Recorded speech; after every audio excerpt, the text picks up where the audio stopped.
In 2017, Copa 90 decided to flip the script on the international break, beginning in Europe in March. Rhythm. After that, it was North and Central America in June. It was Asia in August.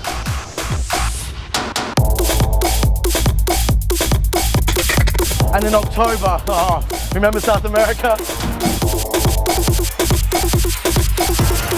Now, as the final international break of the year begins, taking over 32 countries on every corner of the globe, we've brought you to the cradle of civilization, where the international game holds more power than arguably anywhere else in the world. Il est important comme de l'argent. Ces matchs sont importants comme de l'argent. And nothing tastes, looks, or feels the same as before. But one thing remains the same. The international break is on once again, and it means everything to this part of the world. Rhythm. You have to feel the understanding of what it means for the people. La Coupe du Monde, c'est un peu comme le pèlerinage. For them, this is everything.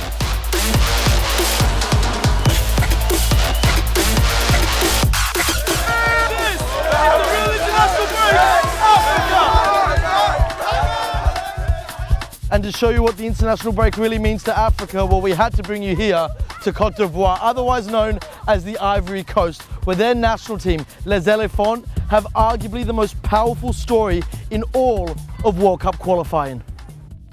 The year is 2005, and this nation is 4 years deep into a bloody civil war, which has in simple terms split the country in two between the rebel-held Muslim-majority North and the government-backed Christian-majority South. They needed to do an election. The president said no, it's impossible to do it in 2005 because you've got rebels with weapons, you've got people, so we can't do that in the north. But the opposition said it's impossible, we have to go to the election in 2005. Because the constitution says that. So it was very tense in the country in 2005. Vous savez, la crise en Côte d'Ivoire a divisé des familles, a divisé, on va dire, la nation ivoirienne. Et ça faisait mal au cœur de voir mon pays divisé en deux. The conflict takes more than 4,000 Ivorian lives, as well as leaving millions more displaced. And despite the best efforts of the United Nations, multiple efforts at that, to try and find some kind of peace treaty, it fails. And the Ivory Coast, once one of Africa's most prosperous nations, is left in a state of perpetual despair. Nobody could really see a solution. Et il y avait une ligne rouge qui divisait le nord du sud. Amongst all this darkness, a morsel of light can be found in a subject both Ivorians from the north and south feel just as passionately about. The World Cup qualifiers and their beloved Les Elephants, a squad made up of players from both sides of the conflict. Quand on attend l'équipe nationale de Côte d'Ivoire, ça soigne des cœurs qui sont meurtris. Devant notre drapeau, en train de se lever, brandi dans tout le monde, c'est déjà de l'honneur pour nous. Going into their final 2006 World Cup qualifier, Ivory Coast had a tiny chance to make their first ever tournament. The odds were against them. They'd have to go away to Sudan and get all 3 points, while five-time World Cup veterans Cameroon would have to drop points at home to Egypt. On ne croyait pas trop à la qualification. Parce que c'est le Cameroun de Samuel Eto'o, le Cameroun qui était venu battre Didier Drogba ici au stade Félix Houphouët-Boigny. Notre destin n'était pas dans notre main, dans les mains des Égyptiens. In Sudan, Ivory Coast did their part and took a 3-1 lead, dominating the game. Ils n'étaient pas plusieurs Ivoiriens qui regardaient le match au Soudan. C'était fini le Soudan. On regardait maintenant ce qui se passait au Cameroun. And in Cameroon, Egypt did their part, holding the Cameroonians till late in the match. Je suis en train de dire, il dit pour la première fois qu'on a mis pied en Coupe du Monde. Until 94 minutes, penalty. 1 minute away from the World Cup, and Cameroon now have a penalty. Mais franchement, That's when the heads drop here in the Ivory Coast. the light was out, and just like everything else going on in this country at the time, all hope was lost. c'est le match, on est éliminé. Je suis sorti, il y avait une salle de jeu vidéo. J'y suis allé, je me suis assis. Tout le monde était éliminé. Et malheureusement, dans la salle de jeu vidéo, ils avaient mis le match. And you saw Drogba was and they were praying. Il y a quelqu'un, un jeune, un enfant, qui m'a dit grand frère, il va louper ce penalty. J'ai dit attends, tu connais rien au football toi. Tu connais rien au football, ils vont marquer. But then, He missed it! Ah! The Cameroon players are in a state of shock. They don't react for like the first 2-3 seconds. C'était un sentiment de joie, de tout un peuple. C'était incroyable. Même s'il n'y avait pas gardien, il allait mettre ça dehors. Le football, il y a des miracles. Eh bien, le match est arrêté. La Côte d'Ivoire s'est qualifiée pour la Coupe du Monde 2006 en Allemagne. Now imagine you're part of that squad, part of the team that takes Ivory Coast to their first ever World Cup. What would you do? What would be your first reaction? Call your family, call your friends, crack the champagne for a player from here in Abidjan by the name of Didier Drogba? He had a different idea. His first response was to call in the Ivorian travelling media. His second was to grab a microphone, and his third was to get his players all around him together, arm in arm with Kolo Touré, himself Didier, a Christian player, Kolo, a Muslim, arm in arm, and address the media and his nation. Ivoiriens, Ivoiriennes, du nord et du sud, du centre à l'ouest. Vous avez vu, on vous a prouvé aujourd'hui que toute la Côte d'Ivoire peut cohabiter, peut jouer ensemble pour un même objectif, se qualifier pour le mondial.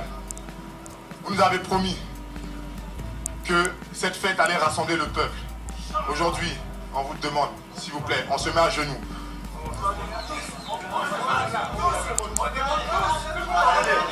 Pardonnez. Pardonnez. Reunify, North and South. S'il vous plaît, déposez tous les armes.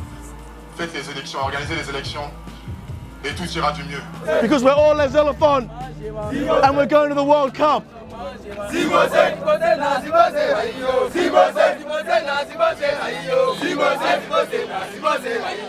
was a deeply profound moment, and I think we're still feeling the ripple effects of that today. This is a team players that became heroes in the matter of seconds, and they get on their knees, you know, to get in front of the people to ask them to put their weapons down. All the tension because of the election, it went down. C'était exceptionnel, c'était très important pour la Côte d'Ivoire. You could see just how quickly things accelerated after those qualifiers in 2005, you know, with peace resolutions, peace treaties, and things of that nature. It did have a really profound immediate effect. Non, aujourd'hui, c'était des icônes, c'était ces personnes-là qui apporteraient la paix au pays. They'll forever remain heroes just for that moment because they had the humility and the presence of mind to put the country before themselves. Grâce à cette victoire, ben, on était comme devenus des frères. Quand le match est chaud, je supporte Drogba, tu supportes Drogba, tu es de la peau blanche, moi je suis de la peau noire. C'est pas vrai, mais on s'unit parce que c'est le football, c'est la liaison. On était unis, c'était comme si le pays n'avait jamais été coupé en deux parce que la même joie qui a été ressentie ici à Abidjan, mais c'était la même joie qui a été ressentie là-bas à Bouaké et c'était formidable. It really proves what football is capable of. I've never seen politicians really whip up that sort of unity and that nationalist atmosphere like I've seen football do it, and this is the perfect example of it. And whilst yes, it would be naive to think that just that football result was the sole factor in resolving such a complex issue, when you speak to Ivorians, there's no denying the significant role Les Elephants played in reunifying this country. C'est par le football que la Côte d'Ivoire a été vraiment unifiée. Et puis c'est le football qui réussissait à réunir ces deux parties de la Côte d'Ivoire. Et donc tout le monde était focalisé sur cette qualification pour la Coupe du Monde 2006. And that sit-down result was just the beginning of Les Elephants and Didier Drogba's power off the pitch. He received the Ballon d'Or, African Ballon d'Or. Okay. So Didier Drogba did. And he asked the president, I would like, Mr. President, to go to Bouaké. Because at that time it was like two different countries. He pretty much said, you know, Mr. President, I'd like to play our next match against Madagascar in Bouaké. Bouaké was the center point of the rebel stronghold. Yeah. And he's telling the president, these rebels are against this president. These rebels are trying to, you know, dethrone this president. Absolutely. And he's saying, hey, president, alongside yourself, I want to go and play a game there. A lot of Ivorians have never been there before. They don't know how they're going to be welcomed. They don't know if there's any hostility. Why did Drogba do this? He didn't have to do this. He wanted to do something for his country. Representation amongst national teams is very, very important. I see this sometimes, you know, elsewhere around the continent where people say, yeah, that's the national team of Abidjan, not the national team of Ivory Coast, you know? They don't come play in the East and the West. They don't come play, you know, everywhere else. That's really, really important to go and play in different parts of the country. Again, Drogba understood that before anybody else in the Ivorian Federation, before any of the country's politicians, and that, again, accelerated those peace processes even further. Didier Drogba, c'est plus qu'un footballeur. Drogba, c'est même plus qu'un homme politique. C'est peut-être plus qu'un imam, plus qu'un prêtre, un pasteur. Il est comme Jésus-Christ de Nazareth en Côte d'Ivoire. Il est comme le prophète Mahomet pour les musulmans en Côte d'Ivoire. Il n'est plus joueur pour moi. C'est un messager, tout court. Quand je parle de Drogba, il a chié d'épaule. Oh, ça me fait... C'était passé. Now, 12 years later, as another World Cup looms around the corner, the hopes and dreams of this nation lie on the shoulders of Les Elephants once again. And once again, it's come down to the final qualification match. This time, they're at home to Morocco. And Morocco are the guys who are in the top place and the only place that will send you to the World Cup. So Côte d'Ivoire, they've got no choice but to win. When it comes to World Cup qualifiers, it doesn't get any bigger. This is a do or die match. For me, this is one of the biggest games, not only in the African section, but in the entire World Cup qualifiers. Ivory Coast win here at home. They go to the World Cup for a 4th consecutive time. The first African country to ever qualify for 4 consecutive World Cups. And then you've got Morocco.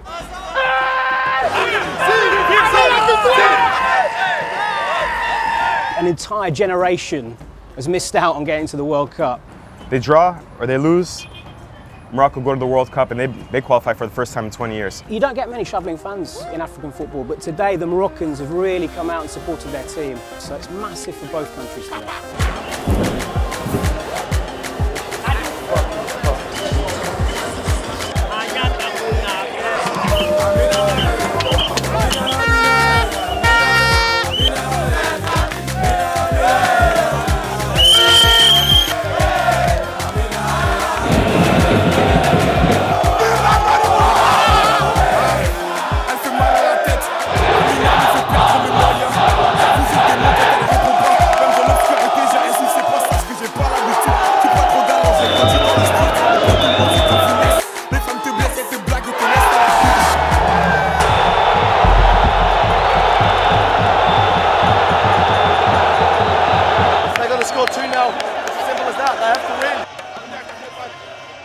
Fight after fight is happening in every corner of the stadium.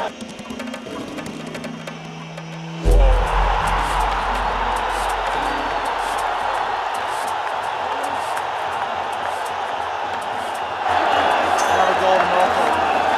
Ivory Coast now need 3. This is not how it's meant to go.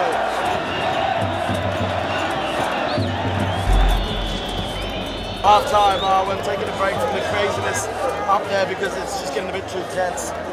They're heartbroken. But as heartbroken as they are, well, they shouldn't be surprised. Morocco haven't seen the goal this whole qualifying campaign, and they've waited so long to have a sniff at going back to this tournament. And I can guarantee you, the Moroccans, they'll be ripping flares all night, from Abidjan to Casablanca, all the way to Moscow.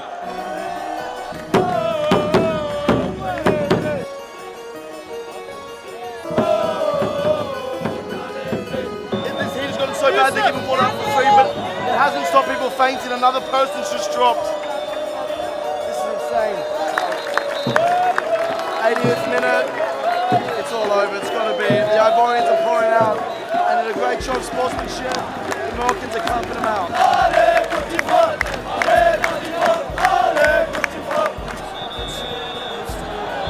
After 20 years of waiting, it's happened. Morocco will go to the World Cup.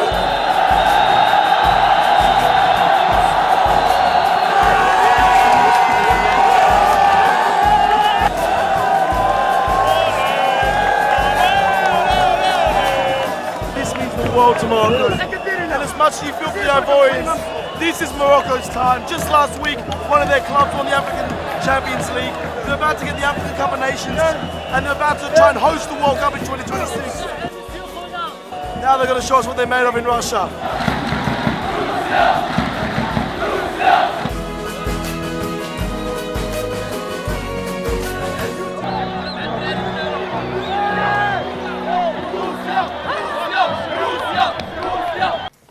Well, what we just experienced in Côte d'Ivoire, that was the real international break. Football to be a tool for something so much more powerful than sport.